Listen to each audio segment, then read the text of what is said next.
All right, let's get right into it. When we think about infidelity, our minds usually jump to the big, obvious cliches. But today, we're not talking about that. We're going to break down a framework from one source that claims the real signs are way more subtle, written in the language of psychology and, believe it or not, biology. You know that feeling, right? It's not something you can prove, not at first. It's just a gut feeling, an instinct that the whole energy between you and your partner has shifted. This explainer is all about digging into a theory that tries to put a name to that exact feeling. So here's the core idea we're exploring today. The claim is that when someone forms a new intimate bond, it sets off this cascade of changes inside them. And these changes are almost impossible to completely hide, especially if you know what to look for. So let's jump in. How can a partner suddenly feel like a complete stranger? Well, our first sign gets into that, and what's really fascinating is that the source doesn't blame it on lies or guilt. It points to something purely biological, a neurochemical event happening inside their brain. Okay, sign number one. The source calls it the oxytocin overload glow. I know, it sounds a little out there, but the theory is actually rooted in straight-up brain chemistry. So get this. The idea is that their brain is so flooded with feel-good chemicals like oxytocin from a secret encounter that it just spills over. That sudden, unearned affection you're getting, it's not really meant for you. It's an involuntary chemical overflow, and you just happen to be the most convenient target. Okay, so that's the biology. But what happens when the psychology, guilt, starts to creep in? Well, the mind has to protect itself. It starts building defense mechanisms, and that's where our next couple of signs come from. Sign number two. You know the old saying, the best defense is a good offense? Well, that's exactly what this is. The source suggests that to handle the internal pressure of guilt, a person might subconsciously decide to go on the attack. And this is so crucial. This isn't just a bad mood. The theory here is that it's a subconscious strategy. She picks a fight over a simple question like, "How was your day?" By painting you as controlling or insecure, she can justify her own secrecy in her head. It's a mental judo move. Now for sign number three, which is another really powerful mental trick.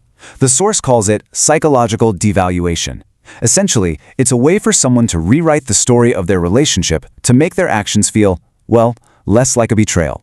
Think about it. It's a way the mind can twist guilt into criticism.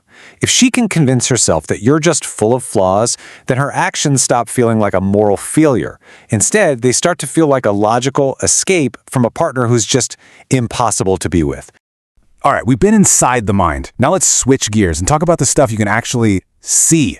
These are the concrete physical behaviors that, according to the source, can reveal a much bigger story. Okay, sign number four. Now, this is not about your partner just deciding to dress a little nicer. It's way more specific. The source says to pay close attention to something it calls the maintenance window, basically a person's normal baseline of effort for their appearance. So it's all about context, right? The question isn't, does she look good? The real question is, does the effort match the activity? When there's a huge, sudden break from her normal baseline, like getting totally done up for a quick errand, that's the flag.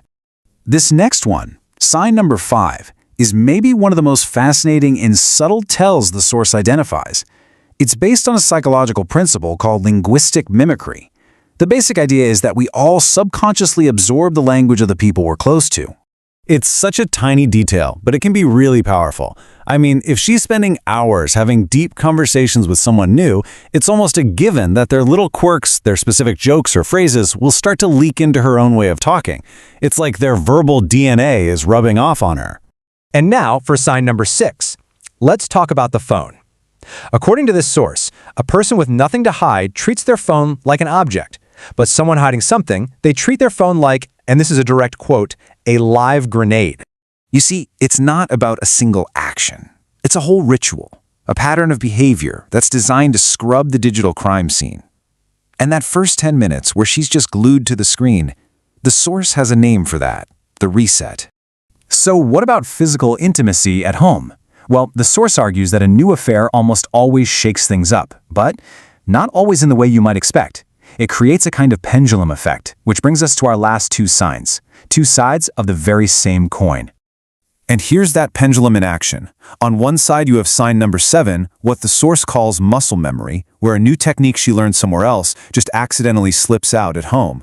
And on the complete opposite side, you have sign number 8, she puts up a wall. Her guilt can be so intense that your touch actually feels repulsive because psychologically her body feels occupied by someone else. So, we've gone through 8 signs from brain chemistry to weird phone habits. But now we come to maybe the most important part, the source's own huge disclaimer on how to actually use this information.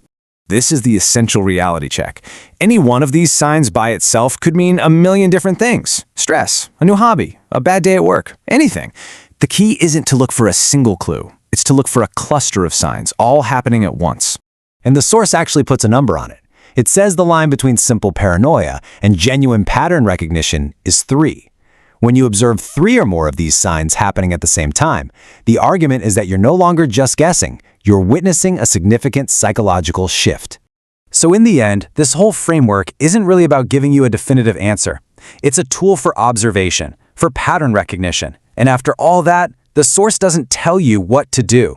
It just leaves you, the observer, with this one very powerful and very personal question to reflect on. Now that you see the signs, what are you going to do about it?